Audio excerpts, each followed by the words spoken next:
The DeFi market on the XRP ledger is starting to explode in value, and I think every single XRP holder should be focused on this. Now, if we think about this, right, how does DeFi affect the network? Well, it's very similar to tokenization, where if we start to see the DeFi market exploding in value and volume, well, it impacts the network, which also impacts the gas token of the network. So this will create demand and volume for XRP, which will also impact the value of XRP in a positive way. Now, we are just starting with, DeFi in a big way on the XRP ledger, but I suspect that this is going to continue to grow and become a much, much bigger market. And I also think that XRP is going to start moving up the ranks in terms of the DeFi network. So let's actually first start off with Doppler Finance. This is the first XRP5 protocol on the XRP ledger. They just surpassed $30 million in terms of TVL on the 8th. Right now, they're just under $30 million. They're sitting at about roughly $28 million. But if we actually look at DEX volume, we recently just recorded the most amount of DEX volume. And I don't know if DeFi Llama is up to date on this, because when we actually look at like XP market, for example, we know that there's been a lot more DEX volume on the XRP ledger than what's being reported over here. But in terms of TVL, we know up until roughly March of 2024, there was practically zero TVL on the XRP ledger, and this started to explode in September and even into January, hitting an all-time high of about roughly $87 million.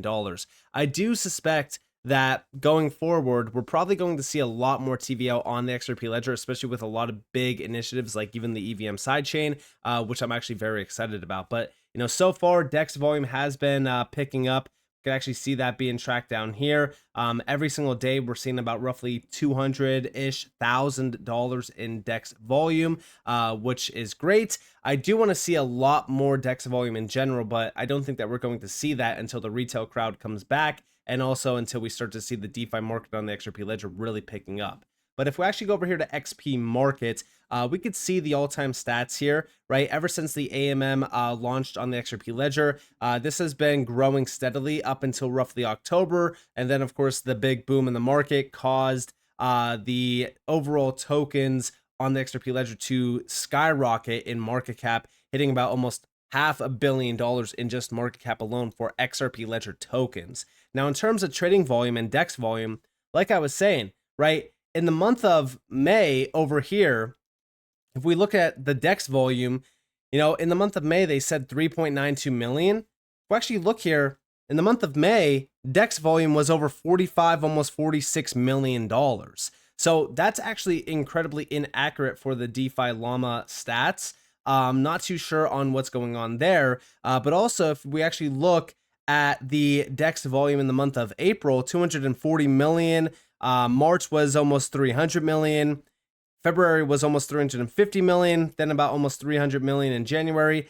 December was crazy with almost $600 million in DEX volume alone. So again, today there's still a lot of trades happening, 6.1 million in the month of May. Active traders over 20,000, listed assets over 28,000, trust lines 8.6 million, and the total volume itself was 91 million.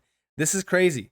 So again, like I said, the DeFi market around the XRP ledger, tokens on the XRP ledger, and the market around it is starting to become massive, and the volume and the value tied to it is starting to grow as well, which I'm very excited about. Now, let's actually talk about a few things happening around the XRP ledger, like, for example, the recent move with Vivo Power. Now, I'm bringing this back up because of a few reasons. But we have BitGo is partnering with Vivo Power to support their $100 million XRP treasury strategy as their exclusive OTC trading desk and custodian. This partnership brings together secure custody, deep liquidity, and 24/7 execution, another step forward in the institutional adoption of digital assets. Now, what's interesting about this is the connections back to BitGo with some of the recent moves that Ripple has made. For example, we go over here, big shout out to Matthew Lin for this.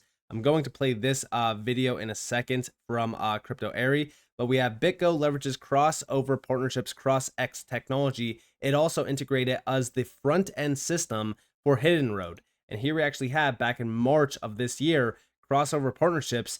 And then if we look under this, we have BitGo as one of the key partnerships of this, because again, this is all institutional grade infrastructure and infrastructure in general. And then also over here, we have Hidden Road with CrossX. Their clients will have streamlined access to CrossX, which is, supported with BitGo. CrossX is integrated with BitGo Trust, regulated, qualified custody offering, and Go network clearing solution. And then also over here, we do have what are your fees. These are the fee base around it, and the connections back to some of the stablecoins. Fees lowest in the industry, flywheel effect, run on the XRP ledger or lose your competitive edge. So when we think about some of these fees, I do think that most of this volume and value will be moved over to the XRP ledger through a lot of these initiatives in terms of the partnerships and the exposure that Hidden Road does have. But also, let's go back to Vivo Power real quick, because we have a few video clips that Crypto Airy did drop. And this is actually from Vivo Power themselves. These are from key players that are at Vivo Power, and this actually gave us some exclusive details on what they are focused on. So let's actually start off with this one, which was Scoop, in collaboration with Ripple, this XRP treasury company wants to speak to the builders and entrepreneurs, unlike Saylor, who is only concerned with, buying more Bitcoin. Vivo Power is investing in the underlying XRP ecosystem. Check this out.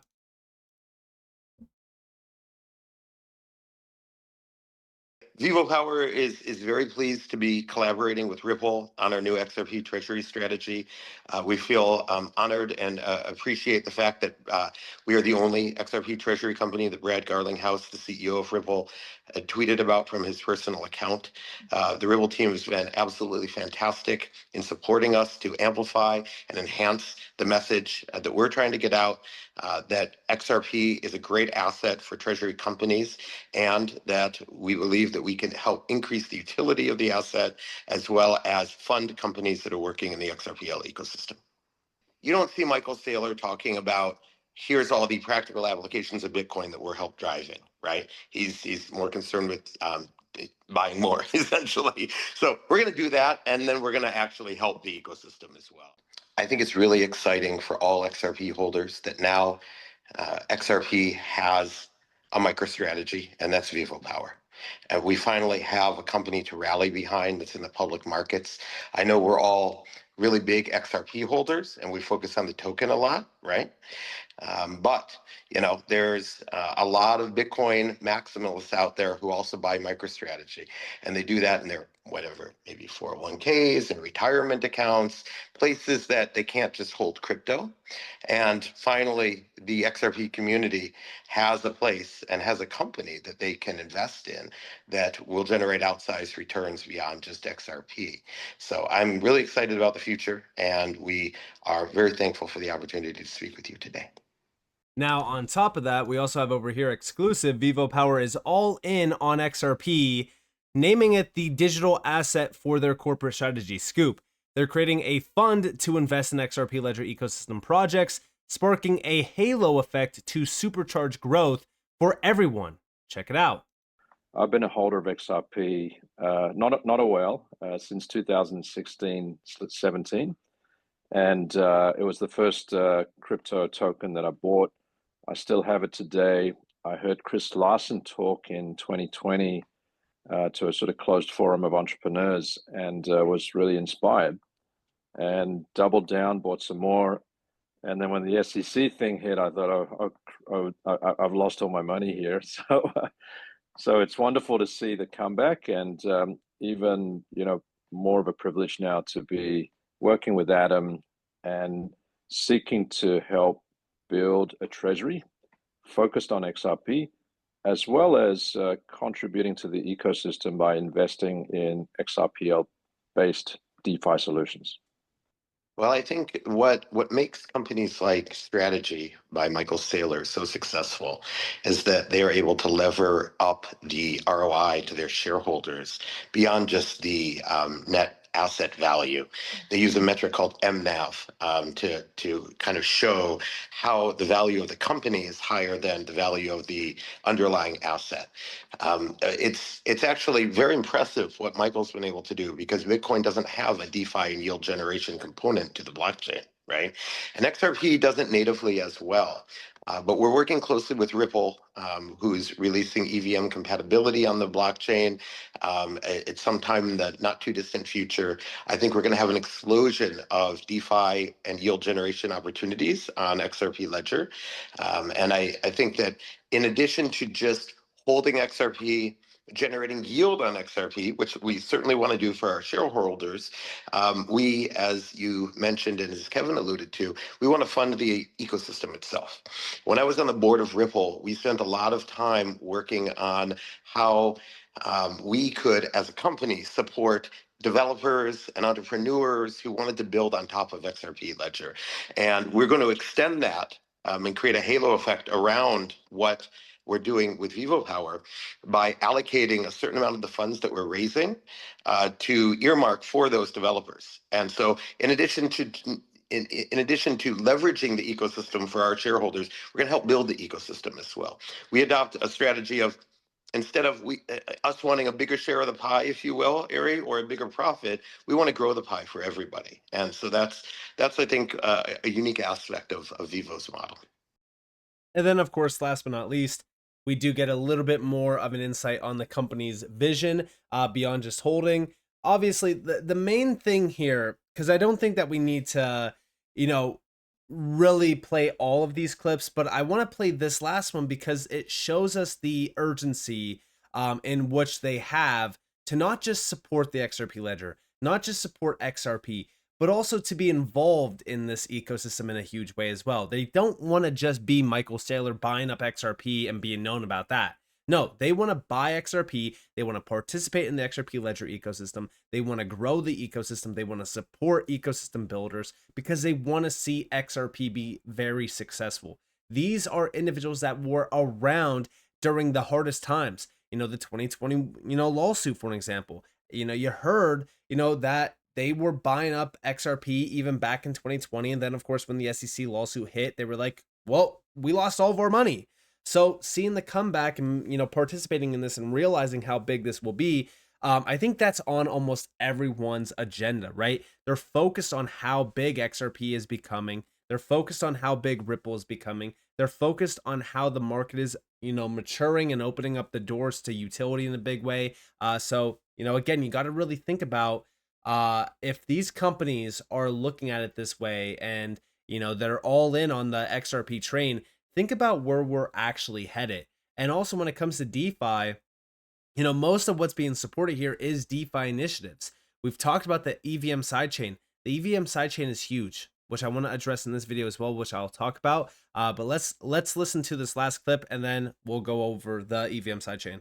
You'll find that most treasury companies are simply trying to collect and hold assets in crypto in the long term.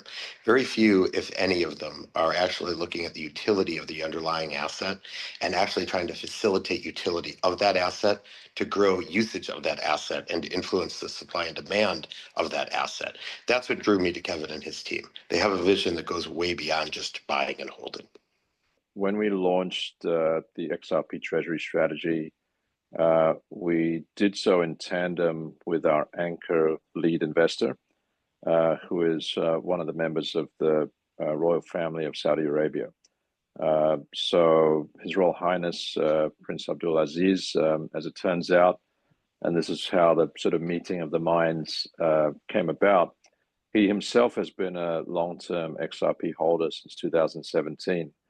And so when we were chatting a few months ago, I was like, oh, okay, well, maybe we should explore doing this together. So he and his cohort have committed 121 mil as the first step for us. In tandem with that and separate to that, we're also raising through the public markets in excess of 100 mil. So in total, targeting a $200 million plus raise as the kickoff. And with respect to what portion of that we will allocate to a venture capital fund, if you like, we're thinking initially 10 to 20 million, but we would be very open to increasing that materially to say a target of 100 million, depending on the the sort of size of the opportunity pool that we see, and with reference to how much capital we are seeking to raise on a go-forward basis. As you've probably seen, some of the analogs in the markets that have raised are able to do so pretty quickly, in terms of follow-on offerings, and have been able to get up to sizes of $1 billion. So whilst that window of opportunity is there in the market, we would be keen to emulate that. So yeah, I mean, listen, the focus isn't even just Vivo Power alone. It's the fact that there's so much more, significant adoption happening around the XRP ledger and focus put on the XRP ledger. Because even what Kevin was saying, he spoke to Abdul Aziz, and what ended up happening was the fact that this is also somebody who's been holding XRP since 2017. You got to realize that XRP is on the radar of some very significant people out there. And the big money is starting to flow in. The big money is starting to pay attention, and they have been paying attention, but now it's more significant than ever before. But also, it's because we're going to see a supercharge moment, right? We're going to see the XRP ledger supercharged. DeFi initiatives on the XRP ledger are going to be supercharged because we're now starting to see money pouring in to invest in the underlying community and ecosystem. And Pierce's, by the way, if we go back to June 8th, they put out a great post talking about the XRP Ledger EVM sidechain. Now, mind you, this is still in testnet. They announced on March 31st that it was in testnet.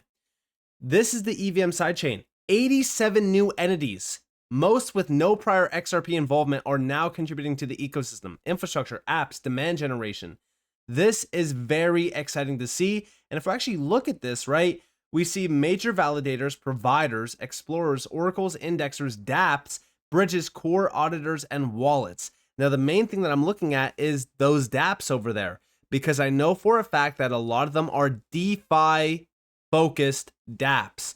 And of course, there's a lot of DeFi initiatives around the XRP Ledger EVM sidechain, which will create a lot of demand for the XRP Ledger and XRP. This is going to be very, very exciting to see once that mainnet does go live. I think everyone should be paying attention to what's happening around the XRP ledger because it is very exciting. So with that being said, I hope that you guys enjoyed this video. If you guys definitely like, subscribe, to notifications on because more free content. You guys are more than welcome to follow me on Twitter and join the free Discord in the description below. And with that being said, guys, it's been Nick. Thanks for watching. Peace out.